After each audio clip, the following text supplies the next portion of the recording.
I heard my husband snap as his hands gripped my arms, shaking me. Pain shot through my spine. My body refused to obey, legs heavy as stone. His sister huffed. "She's so dramatic, always ruining things. My birthday, of course she makes it about her." The room blurred. Their voices mixed with the pounding in my ears. Then the paramedics arrived.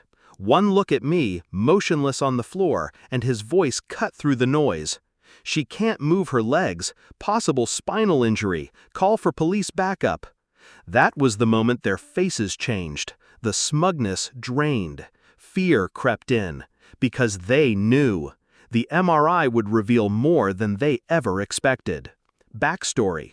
When I first met Daniel, he was charming, quiet, steady, the kind of man who made you feel safe in his presence. After years of chaos in my family, I thought I'd finally found peace.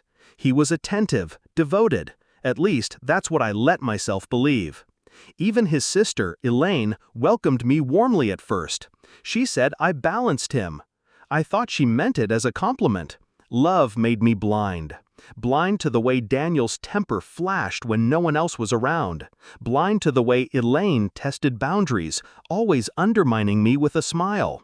But you can only ignore the cracks in the foundation for so long before the whole house collapses.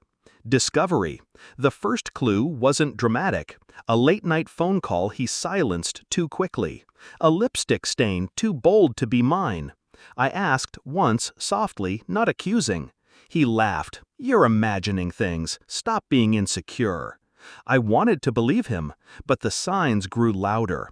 His phone, face down, weekend business trips that didn't match his calendar. And then, her perfume. Elaine's perfume, lingering on his shirt. The realization hit like ice.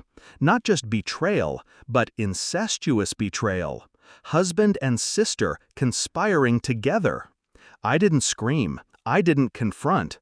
I learned. I studied. I planned. Shift.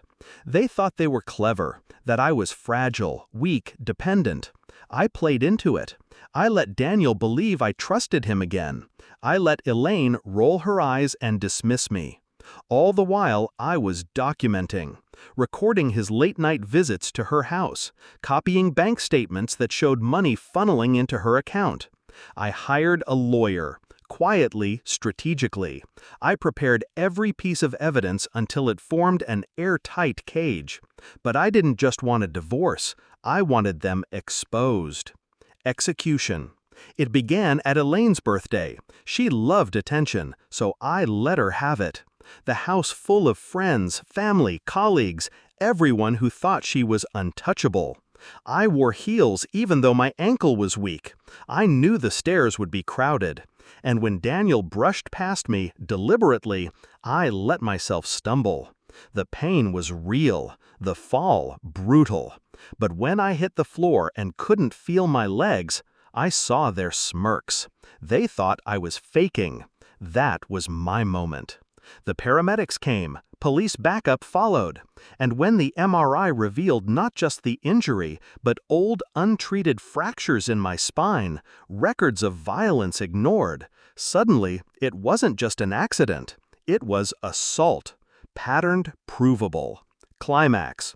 At the hospital, detectives questioned me. I didn't need to embellish, I just told the truth.